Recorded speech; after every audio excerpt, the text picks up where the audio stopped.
আসসালামু আলাইকুম, সবাইকে স্বাগতম। আপনাদের সামনে আছি আমি সাহাব। আপনারা অবগত আছেন প্রতি সপ্তাহে আমরা বাংলা সিনেমার রিভিউ নিয়ে আসি আপনাদের সামনে। প্রতি সপ্তাহে আপনাদের সামনে বাংলা সিনেমার রিভিউ নিয়ে আসি, সেই আদালতে আবারও আপনাদের সামনে আসলাম আমি সাহাব। আজকে আমরা আলোচনা করব সময়ের অন্যতম একটা ছবি, হাওয়া ছবি রিলিজ হয়েছে গতকাল। হাওয়া ছবির জমজমাট চলতেছে। আমরা Sonia square, SK tower, Madhumita সকল হলে ঘুরে আমরা যতটুকু দেখেছি ছবিটি অনেক জমজমাট হয়েছে। বিশেষ করে গান সাদা সাদা কালা কালা গানটি অনেক জমজমাট হয়েছে। আর চঞ্চল ভাইয়ের অভিনয়গুলা আপনারা জানেন, চঞ্চল ভাইয়ের অভিনয় ব্যতিক্রম, এবারও ব্যতিক্রমও হয়েছে। ছবিটি আসলে দর্শক ভিন্নভাবে গ্রহণ করতেছে, কারণ ঈদ থেকে পর্যন্ত সিনেমার জয় জয়কার, সেই হিসেবে হাওয়া জয় জয়কার। ঈদ থেকে যতগুলো ছবি রিলিজ হয়েছে, বিশেষ করে দিনটা ডে, ওরান,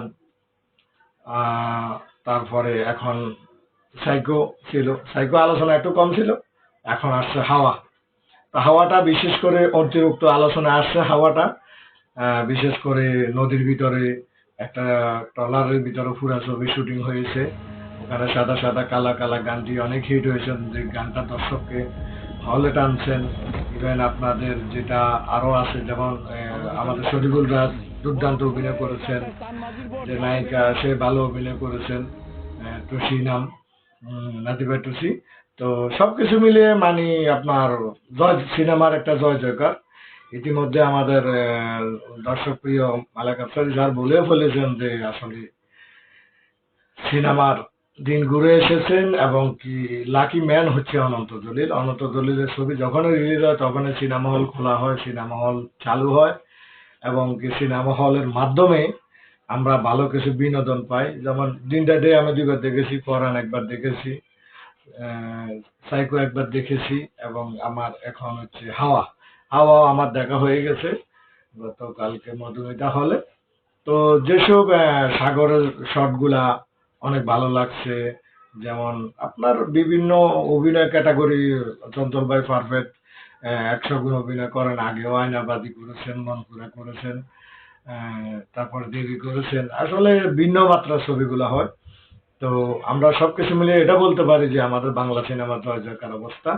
এখন আমরা আর দর্শক আমরা এটা বলবো, আপনারা আমাদের সঙ্গে থাকবেন, আমাদের রিভিউ গুলা দেখবেন, ভালো লাগবে শেয়ারও করবেন, লাইক কমেন্ট করবেন, আর হলে গিয়ে সিনেমা দেখবেন।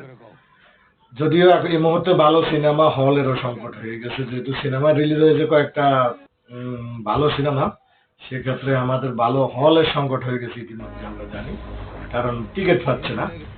আর হচ্ছে যেমন এই ভালো যে হলগুলা, কিছু হল আছে যেগুলাতে আসলে বসার মতো অবস্থাও নেই, তো টিকিট পাচ্ছে না, এটা অনেকে অভিযোগ করেছেন। আমি এতটুকু বলবো যে আমাদের বাংলাদেশে যে হলগুলো আছে, হল মালিকদের কাছে অনুরোধ করতে পারি, আপনারা হলগুলা রিফায়ার করেন। ইনশাআল্লাহ চলচ্চিত্র সুদিন ফিরে আসবে। হাওয়া দেখে কেমন লাগছে আপনারা কমেন্ট বক্সে জানাবেন। আমার কাছে ভালো লেগেছে, কোরআন যেমন লেগেছে তেমন দিনটা ডে লেগেছে, সাইকেল লেগেছে, হাওয়া ভালো লেগেছে। তো আপনারা বিস্তারিত কমেন্ট বক্সে জানাবেন। সবসময় আপনাদের সামনে এসে থাকি। আমার নাম সাহাব। ভালো থাকবেন, সুস্থ থাকবেন। আজকের মতো বিদায় নিলাম। আল্লাহ হাফেজ। আমি বাইরে গেছি। Bye bye.